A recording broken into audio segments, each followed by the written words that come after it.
So back on the track, Salazar with Davy Jones, beginning now to challenge Guerrero just ahead of Salazar, working the 21st lap, 234 miles an hour by Tony Stewart on that last lap.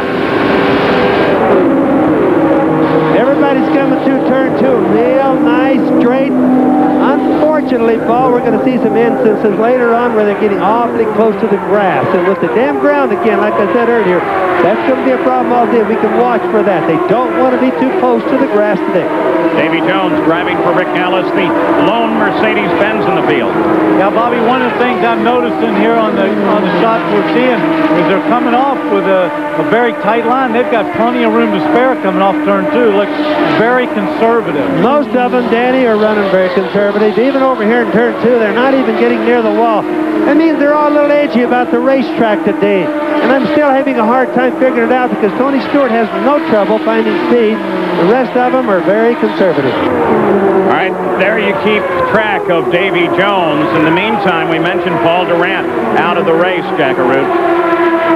Well, we've caught up with Paul. He's changed to a civvies. Paul, what about your feelings in such an early exit from the Indy 500? Well, it's tough.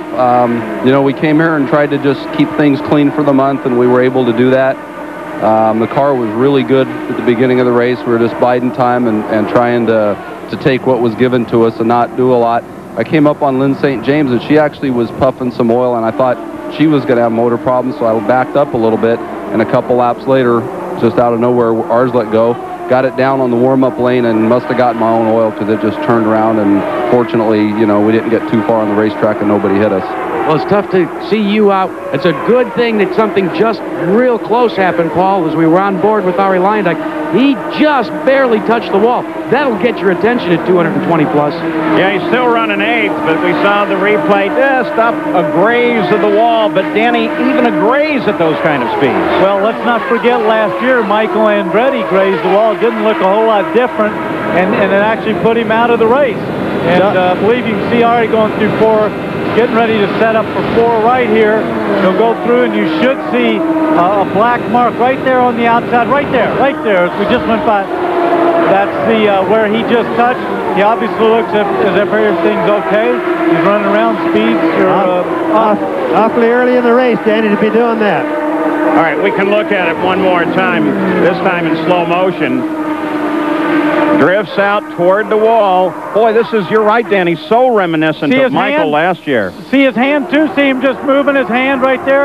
And the wheel just touches. Now, Bobby, he's pretty close to that car in front of him. I don't know whether the air moved it around just enough. What happens is he loses a little bit on his front wings, but Danny, he shouldn't have been that close. He has a little bit more reserve than that. Hey, guys, you know, just a couple moments before that, they went back to green, and I need to ask both of you as drivers, specifically Danny, the first thing that Ari did, remember he's got the radio problem, he was yelling at his crew because they didn't tell him that the green was about to go up. So now when you don't have time to prepare, do you lose that concentration that Bobby Unser talked about for just a split second? I don't really think so. You know, you can tell where the pace car is, and you can certainly see the light on the top. Well, he was complaining to the crew. He said, you need to tell me. Get the board higher up in the air. I've got to know when the green's coming out. Well, at least he's going to get their attention on that, isn't he? Yeah, I think that's more of an emotional thing that still shouldn't have caused what caused that. If he was upset, he still shouldn't have been running, as Bobby said, that high on a restart with this many laps to go in the race. All right, Leyendyk currently 8th, still trying to overhaul Lazier, or Zampedri, then Lazier. And one of the interesting aspects, you mentioned his radio problems. Now, for the first time this year, we have spotters on 2 sets of turns that are talking down to the cars, but Ari, with his problems, won't have that advantage. No, I don't think he'll be able to hear it. The other thing which we mentioned at the top of the show is, don't forget, Dave, very few of them have run that much in traffic. So they're trying to figure out what the car is going to do in traffic. And maybe he's got a little bit of looseness, a push at the front end of that car. And that car being 100 yards out there just took enough air away to cause a problem. Well, if you think it might have made a difference, it didn't. Ari Leyendyk on the last lap at 226 miles an hour, while everybody else was down in the low 220s or the high teens. Now watching the battle for second, Guerrero, Salazar, Jones is there as well. There's Guerrero. The leader is still Tony Stewart. He ran 227.8 on the last lap, lap 20. Well, I think he's cutting back on his boost just a little bit. Remember, these things have more power, therefore they use more fuel. So Tony's going to have to ease up, as we said before. On our Valvoline speed board there, 207 miles an hour for the last lap of Roberto Guerrero, former track record holder. Started back in 6th place, now runs in 2nd, and held the track record right up until qualifying for the pole this year. Well, and I think that speed's probably indicative of how much is going in, how much he's in traffic. He's running much faster than that if he's running 2nd spot. Battle we're tracking right now there at the front of the screen. That's Eddie Cheever and at the front of this group, and that is Buddy Lazier. This is a battle for 5th place, as Lazier has been catching up regularly. Now you see Ari Lyondike comes into the frame as well, and Davy Jones not all that far ahead of this fight. So it's at least a 3-way, becoming a 4-way battle for 4th. Onboard Ari back off, taking a look at the purple car of Buddy Lazier, that green and yellow car. Of course, is Cheever. And now Lyondike lines up to take a look at him. And we're getting our first reports that we're going to see pit stops any time now. 30 laps complete. Indication is we expect the leader in shortly. Well, I'm a little surprised that they're pitting quite that early with as many yellows as we had. They should have had a few more laps to go under green, but I think everybody's feeling their way out. As the fuel load lightens, the cars are changing somewhat too. Eddie Cheever on the pit road. Remember, the speed limit is 100 miles an hour there.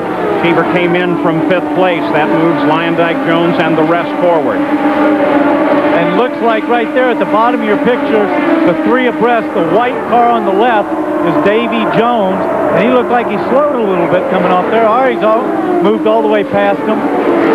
Well, he's definitely slowing down a little bit, Danny. I don't know what his problems are. There's Tony Stewart in the fifth.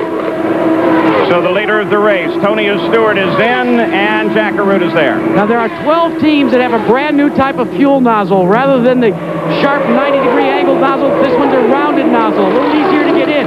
Team Menard makes the connection. They are going to change tires.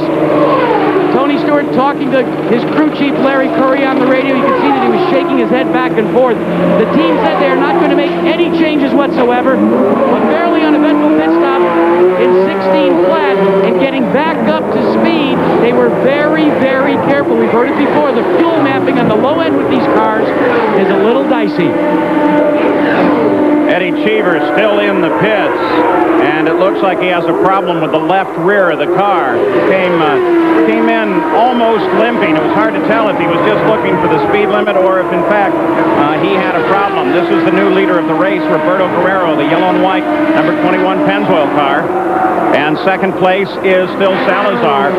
So Guerrero has been able to move forward. And at the same time, with the pit stops, Buddy Lazier has moved into third place. And here is Eddie Cheever as he begins to roll back out and come up to speed. And let's keep in mind Roberto Guerrero right there in the 21 car, yellow and white. He's got a Cosworth engine in that thing, going to get better mileage than the Menard engines. Now, as the race goes on, we have to kind of follow this because it'll tell us how the pit stops are working and why.